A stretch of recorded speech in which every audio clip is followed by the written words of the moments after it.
Scarlett abandonează școala. Școala românească.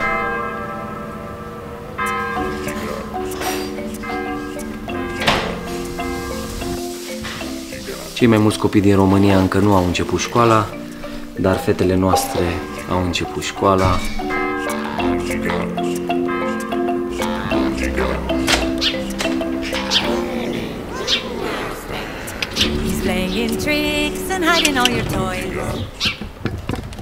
A fost a treia zi de școală astăzi, nu? S-au trezit de dimineață frumos, s-au pregătit. Scarlett nu mai avea răbdare, vrea să plece odată la școală.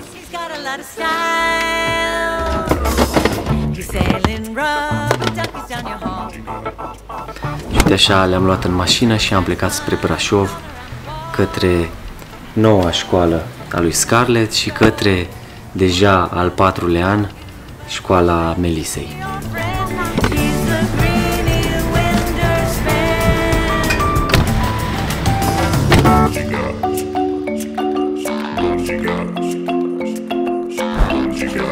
Astăzi e deja a treia zi de școală, dar haideți să vedem cum a fost în prima zi de școală.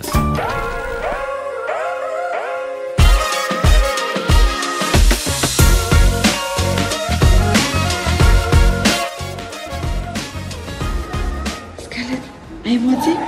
Ai emoții?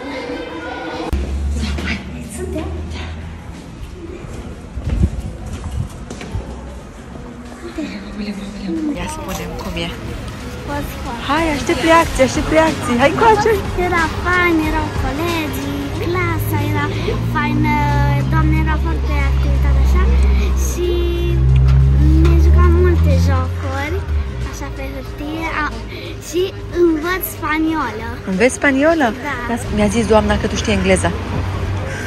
Da, știu, dar să citesc la asta mai mă ajută. Da, am zis că e fain că îi pui întrebări. A avut foarte mari emoții. Cu o seară înainte a plâns. Mie mi-era foarte rușine din cauza că aveam colegi noi și eu cum sunt rușinoasă. Dar nu par, să știi. Nu par, eu scărât mereu, sunt așa. Dar de fapt sunt așa. Pe interior. A fost foarte fain la școală.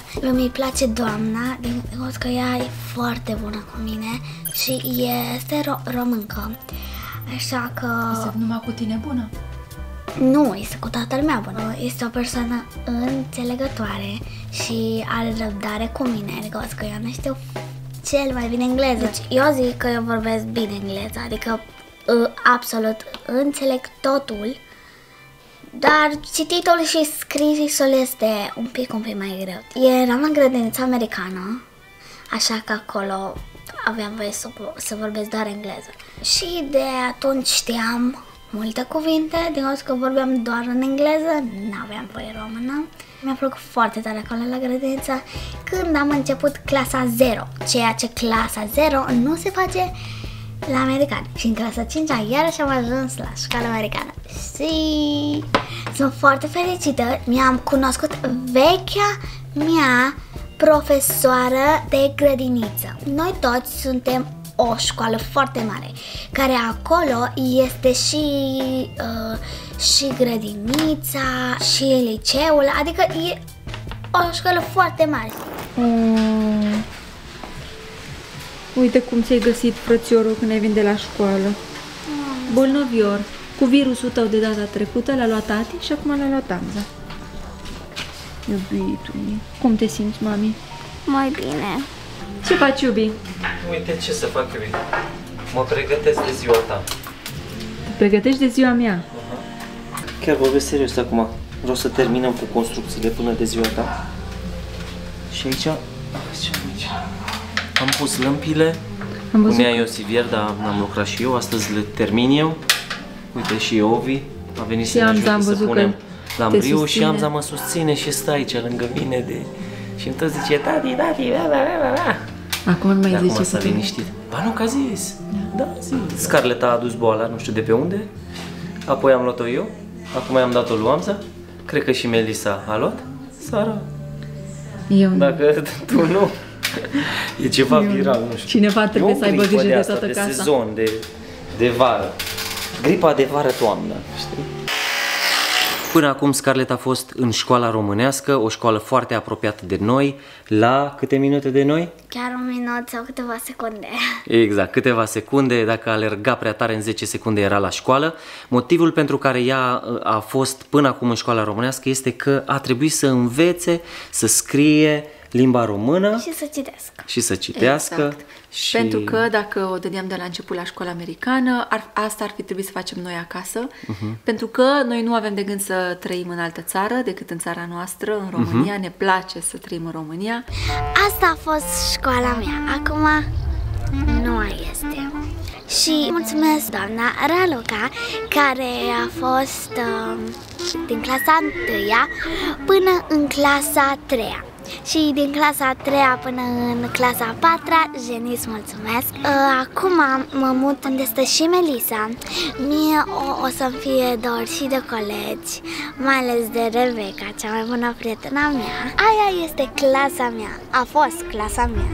Acum este, uite acolo, uite acolo, uite acolo, da, așa, așa un pic spre dreapta acolo. Adică îmbrășat. Am intrat ilegal în curtea școlii. Ei, nu cred că e ilegal. Că mulți copii vin, da. Trebuie să ieșim odată. Pentru că am sărit gardul. Tata a sărit gardul, eu m-am mers așa prin gard. Haide odată. Bună ziua. Hei copii. Ce faci? Bine. Faci școala ta? Bună.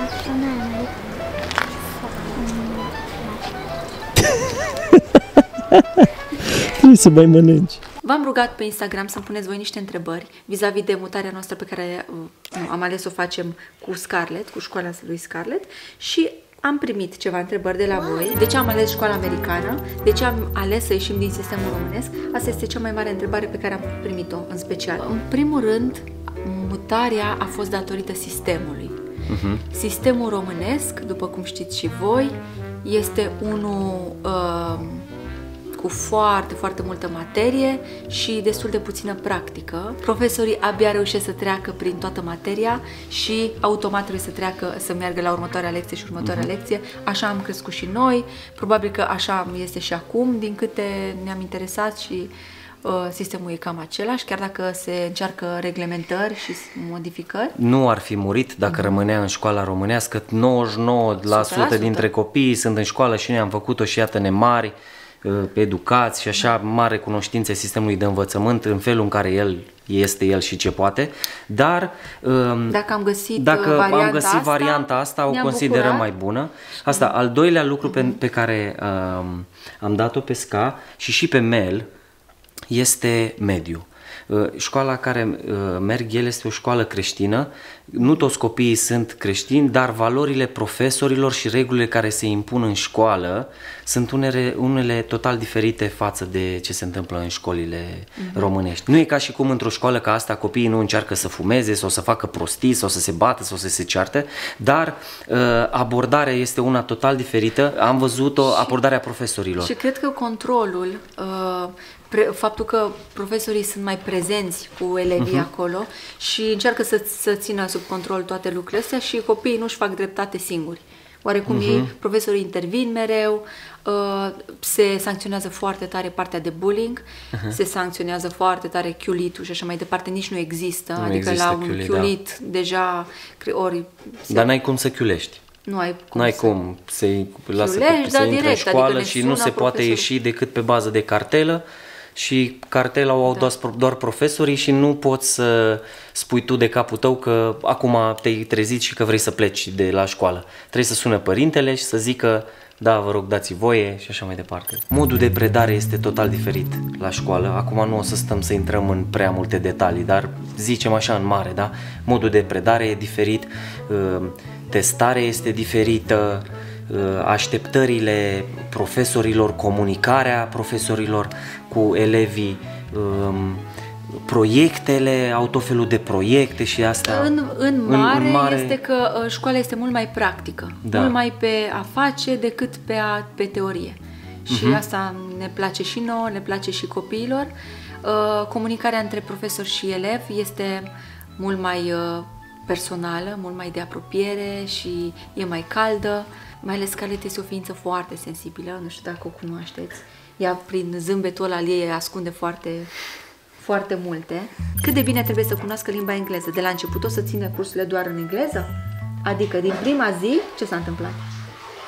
Am făcut niște fișe care trebuia să citim în engleză și să scriem în engleză. Cât de bine a trebuit să stăpânești limba engleză? Știi bine să vorbești engleză?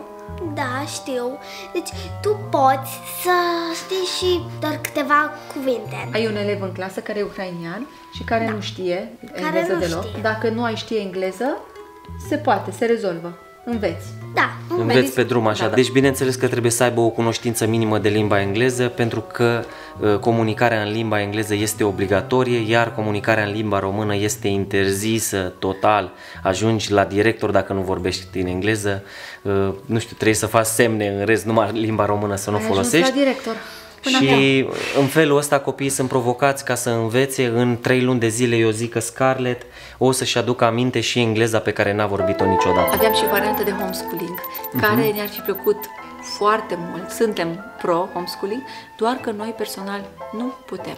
Momentan. Pentru că și avem varianta asta, probabil că ne relaxează și știm că sunt niște profesori competenți care își explică, au trecut printr-o școală. Academic e mai sus față de homeschooling. Diferența cea mai mare între homeschooling și școală privată este prețul. În primul rând, ne tenta foarte mult să nu facem niște sacrificii atât de mari ca pentru școala asta, dar ținând cont de cum suntem noi, posibilitățile de a face acest sacrificiu și toate beneficiile în plus față de homeschooling, am ales să mergem pe varianta asta. Da. Apropo, câți colegi ai în clasă? 8 colegi. Și câți aveai? 29. 29, aproape 30. Wow. Bun. Și zi-mi acum, de unde sunt colegii tăi? Este un băiat care este din România, Franța, China. Ok, China. Mai ai și din America pe cineva? Da, mai am și cineva. Nu cred, mamă, deci sunteți din 8 elevi, sunteți deja 5 țări. Are drepturi de elev în România? Reduceri de tren, de exemplu, altele? Specific școala lor, elevii o să aibă drepturile astea ca și oricare elev din orice altă școală publică, începând de la an. Cum este structurat anul școlar? Cam la fel ca și cel românesc. Au sărbătorile, bineînțeles că sunt aceleași, începe puțin mai devreme, se termină puțin mai târziu. Scarlett va face și liceul unde este Melissa?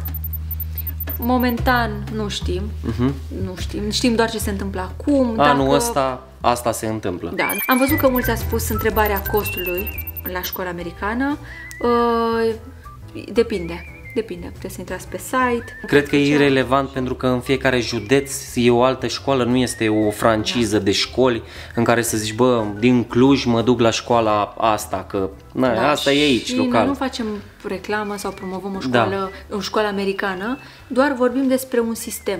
Sistemul românesc sau sistemul extra, în afara sistemului românesc. Da. Cam despre asta. Bun, o chestie de care cred că sunteți curioși, școala începe la 8:30 dimineața și se termină puneți pauză și toți copiii, sau nu toți copiii, toată lumea să lase un comentariu la ce oră credeți voi că se termină. Ați lăsat? Am așteptat. Ați scris? Ok, vă zicem. Hai, mai așteptăm puțin. Zi. 3 și 10 minute. Deci la 8:30 până la 3 și 10 minute de luni până vineri. Este destul de mult. Au o jumătate de oră pauză de masă în fiecare zi. Noi punem mâncare gătită de acasă. Pauză. Da, și merg toți copiii, au o sală de mese, își iau mâncarea din locker de acolo, din dulap și o încălzesc la microunde sau dau comandă la catering și le vine mâncarea și așa. Este gen...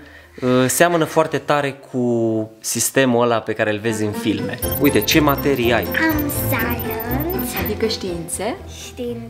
Am history, istoria și cu geografia sunt în aceeași carte. E aceeași materie. Da. Și mai e o chestie ce mi s-a părut interesant, este că în fiecare zi ei au aceleași materii. Adică fac aproape toate materiile în fiecare zi. Și exact aceeași ordine? Sau? Aceeași ordine. dar ultimele 3 ore sau 4 ore le avem diferite. Ok. Adică putem să avem și Deci faci geografie în fiecare zi? Aproape în fiecare zi. Da? Engleză faci în fiecare zi? Da, language fac în fiecare zi, math fac în fiecare zi și avem și Bible time, sport, art. Da, învață să cânte la un instrument. Uite, o chestie legată de sistemul învățământ care îmi vine acum de experiența Melisei. A intrat în clasa a 5-a, a făcut clasa a 5-a vreo câteva săptămâni la școală și ne aducem aminte că a venit acasă terorizată, speriată, că a venit o profesoară care le-a zis, în prima ei oră, în prima întâlnire cu elevii, le-a zis: bă, trebuie să vă intre în cap că toți sunteți niște proști. Vă dați seama ce profesoară să vină să le zică asta copiilor. Da, bine, și e o excepție, stai puțin. Da. Și oricât de mult ați învăța, tot rămâneți. Și eu sunt dar toți suntem proști. A zis că e mai puțin exact, mai puțin proști, a zis, exact. Dar ideea este că, vedeți voi, încă sistemul de învățământ românesc are genul ăsta de oameni de care n-ai cum să scapi. Învățătoarea o alegi, dar din clasa a 5-a n-ai cum să scapi, tot la o materie, 2-3, ai genul ăsta de oameni. Acum, toate respectele mele pentru cei care vor să facă reformă în învățământ, care vor să fie acolo și să fie să devină o generație diferită, să se schimbe lucrurile și cunoaștem și noi mulți oameni de genul ăsta și în familie avem, cumnata noastră este învățătoare și știm cum încearcă și ea, dar până să așa, noi am ales pentru Scarlett școala asta. Care e atitudinea cadrelor didactice din școala românească cu decizia voastră, fiind mature? Adică, eu m-am întâlnit cu cineva din școală, cu putere în școală, și mi-a zis: băi, Paul, ce faceți cu fata? O dați la școală, nu știu ce. Zic: da, o să o mutăm și uite, merge la școala asta, da. Și zice profesoara: auzi, și eu aș fi făcut la fel. Să nu se înțeleagă greșit, noi am fost foarte mulțumiți de școala românească, de școala unde au studiat fetele, de la doamna directoare, care e o femeie foarte deschisă, foarte mereu se inventează și încearcă să aducă îmbunătățiri școlii. Ne-a plăcut, a fost aproape. Au avut niște doamne învățătoare, fetele extraordinare și Melissa a avut-o pe doamna Adam, care e nemaipomenită, Scarlett și pe doamna Raluca și pe doamna Jenny, extraordinare femeile. Ne-a plăcut, dar totul a fost așa, mai în control, pentru că erau micuțe și pentru că au avut doar câte o învățătoare. Nu am mers într-o școală perfectă, probabil că... Nu cred că există școală perfectă nicăieri. Simțim doar că valorile sunt puțin... coincid mai mult cu valorile noastre, seamănă cu valorile pe care le avem noi. Scarlett are uniformă? Da, Scarlett va avea uniformă, doar că încă nu am cumpărat-o, trebuie să vedem un pic, să mergem și cu Melissa, că s-au schimbat de la an la an, se tot modifică uniforma. Scarlett a dat testul pe care l-a dat și Melissa, dacă da, l-a trecut, a dat testul pe care l-a dat Melissa, a fost ok, doar că am considerat că cel mai bine e să meargă în clasa 5-a. Da. Dar nu din cauza că a picat testul sau ceva. Nu. Clasa a 5-a erau mai puțini elevi. Da. Clasa a 6-a erau 16 elevi în clasă. 18 elevi. Da. 18 elevi în clasa 6 și în clasa 5 erau 8. Ce faceți cu Amza când va fi mare legat de școală? Încă nu știm. Da. Dar cu siguranță, de fapt încă nu știm. Clasele 0-4 ne dorim să meargă la școala românească, să învețe să scrie, să citească în limba română, să scrie, să pună liniuța unde trebuie, să nu facă greșeli gramaticale când trimite un mesaj. Scarlett, nu îți pare rău că îți lași prietenii în urmă? Ba da, îmi pare rău. Dar... Deja ți-ai făcut alții? Da, deja mi-am făcut alții. Da, dar oricum, cu unii dintre ei o să te mai vezi, saluți. Da. Prietenele cele mai bune, cu siguranță, o să te vezi oricum. După ce termini școala asta, te poți înscrie la facultate? Bineînțeles că poți, este ca și cum ai termina o școală în America, nu știu cum să zic, există un examen care se dă de diferență și este recunoscut ca și bacalaureatul. Și cum te înscrii cu fișa de bac, cu nota de bac undeva la o facultate sau dai examen, tot așa se recunoaște asta ca și bacul. Așa este și cu homeschooling. Da, așa e și cu homeschooling. Dar homeschooling e alt subiect, dar cam așa este și cu homeschooling. Dai niște examene în plus și... Ca și concluzii, școala românească este bună, dacă poți să te muți la alta și mai bună, poți să o faci. Noi am ales să facem asta, nu din dispreț de școala românească, ci pentru că ne identificăm cu valorile oamenilor care sunt în școala asta, fiind o școală creștină pe sistem american. Nu este o regulă, probabil că e și de la copii la copii. Noi cunoaștem copii care... Nu știu dacă ar fi fost copiii mei, nu cred că i-aș muta din școala românească, pentru că sunt pe calapodul ăla. Indiferent în ce școală ești, românească, ungurească, lipovenească, exact. Vei învăța, trebuie să înveți oricum, probleme sunt peste tot, lucruri frumoase și amintiri frumoase sunt peste tot. Dar noi, indiferent unde suntem, putem să aducem un plus valoare, așa că purtați-vă cum ați vrea să se comporte oamenii cu voi, purtați-vă cu ceilalți și atunci o să facem un loc frumos, în locul în care o să fim. Vă dorim un an nou foarte productiv, în care să acumulați cât de multe informații, care să vă crească, care să vă dezvolte. Mulțumim că te-ai tare! Până la final!